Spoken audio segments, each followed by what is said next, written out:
Afin de mieux parler de cette réunion d'hier et l'importance de cette année fiscale 2024-2025 pour l'Égypte concernant toujours le volet économique et la réforme fiscale, nous avons contacté par téléphone Dr Amr Hamed, expert en économie. Bonsoir. Bonsoir. Dr Amr Hamed, bien sûr, toute planification pour le budget en Égypte est très importante, mais l'année 2024-2025 s'avère une année importante et cruciale, puisqu'on est en train de passer par des changements, par des réformes et également par des, si vous voulez, ajustements en ce qui concerne notre parcours économique. Selon vous, dans quelle mesure cette année fiscale s'avère-t-elle importante pour l'Égypte? Alors, vous avez conclu tout dans un mot seulement quand vous avez dit maintenant l'expression réforme. Réforme. Je répète 3 fois. Ce qu'on a besoin maintenant, c'est d'exercer quelques réformes économiques pour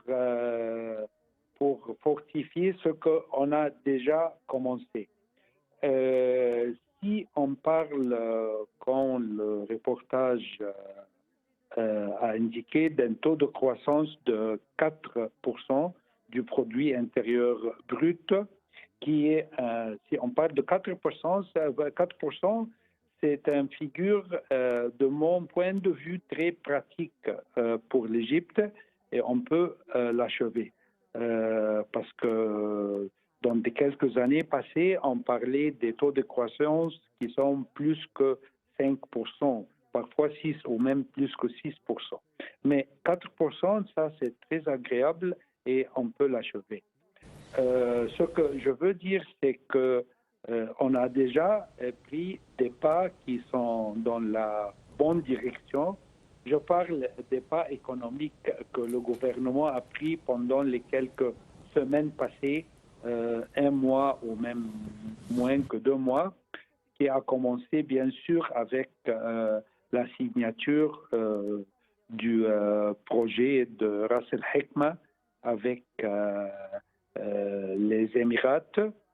Et puis il y a la flottation du livre égyptien vis-à-vis le dollar et les autres monnaies qu'on appelle les monnaies véhicules, comme le dollar, l'euro, le yen du Japon, le yuan chinois et les monnaies principales du monde. Ça, c'était le second pas qui est, de mon point de vue, très agréable. Et puis maintenant, on parle des autres. Et troisième pas qui est aussi très agréable, c'est la signature du contrat avec le FMI qu'on attendait depuis quelques mois. Et puis maintenant, on parle aussi des autres projets. Et aussi, pardon, j'ai oublié aussi la signature du arrangement avec l'Union européenne aussi. Oui. Et on parle maintenant des autres projets, méga-projets avec l'Arabie saoudite en Sinaï, avec le Qatar au sud de la mer Rouge. Alors, tous ces pas que je viens d'indiquer, qu'ils sont vraiment des pas dans la bonne direction, ne seront pas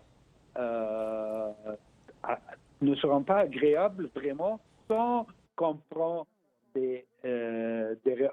qu'on établit, que le gouvernement établit des réformes économiques tout de suite, aujourd'hui, pas demain. Quand je parle des réformes économiques, je veux dire des réformes fiscales. Oui. Et par fiscal, je veux dire le système des taxes. On doit le réformer. Ça, c'est très important. Aussi, également aussi des réformes bancaires. Des réformes bancaires à propos comment les banques traitent les clients. Ça, c'est très important. Oui. Et la relation entre la Banque centrale et les banques. Ça a besoin de très grandes réformes. et aussi des réformes douanières pour fortifier notre relation à propos du commerce international. Mais ce qui est important, c'est d'établir ces réformes le plus tôt possible. Oui, c'est vrai. Docteur Amr Hamed, je voudrais également vous poser une question, puisqu'on parle de méga-projets, on parle de partenariats stratégiques et on attend vraiment à un flux d'investissements directs en Égypte. Est-ce que vous croyez qu'avec le contexte actuel, un taux de développement de croissance de 4%, même 5%, sera-t-il suffisant, puisque avec les potentiels actuels, je crois qu'on peut faire mieux?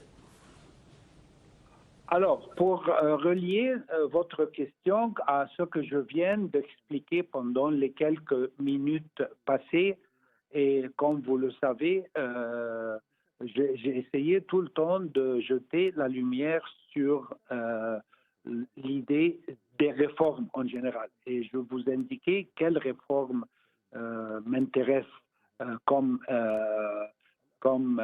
économiste, si vous voulez. Ce que je veux dire, c'est que si on va achever un taux de croissance, un véritable taux de croissance, plus que 4%, c'est comment, et pour attirer aussi les investissements internationaux, ce qu'on appelle les investissements directs extérieurs, les investissements directs extérieurs qui viennent de l'étranger, on doit établir fortement ce qu'on appelle la confiance. La confiance, la confiance. Ça, c'est très important d'établir la confiance dans le système économique égyptien intérieur, dans le système bancaire, et je répète encore une fois, bancaire, parce que les banques, malheureusement, ils ont perdu la confiance des clients. C'est pour cela que maintenant, avec un taux d'à peu près taux d'intérêt de 30%, on ne trouve pas les rangs qu'on avait auparavant, comme peut-être vous vous rappelez, quand on parlait de taux d'intérêt de 17%, il y avait ces rangs autour de tous les banques en Égypte. Maintenant, on ne trouve pas les clients, ils ne vont pas maintenant. Pourquoi? Parce que c'est très important d'établir encore une fois la confiance dans le système économique, dans les banques. Et si ça va commencer, ça doit commencer sous le système domestique intérieur, premièrement, et puis quand on va fortifier la confiance dans le système domestique, alors on peut attirer les investissements qui viennent de l'extérieur. Oui, docteur Amr Hamed, je vous remercie infiniment pour ces explications concernant l'année fiscale 2024-2025, les perspectives et également pour jeter la lumière sur la rencontre d'hier, la réunion entre Monsieur le Président Al-Fattah el-Sisi, le Premier ministre et les responsables de la politique fiscale de l'Égypte. On passe actuellement à un deuxième dossier très important pour la région, pour l'Égypte, qui s'avère également stratégique. L'Égypte a déployé tous ses efforts concernant ce dossier et continue de le faire. C'est Gaza, la situation actuelle. Alors, sur le terrain, le Croissant Rouge égyptien, en coopération avec le Croissant Rouge palestinien, continue à fournir de la nourriture et des secours aux habitants de la bande de Gaza qui connaît une grave pénurie de nourriture, ce qui a rendu ses habitants vulnérables à une famine catastrophique qui nécessite l'introduction continue de l'aide en grande quantité dans la bande de Gaza qui vit sous le fardeau de la guerre et de la faim qui lui est imposée par l'occupation israélienne. Sarah Al-Mahrabi et les détails.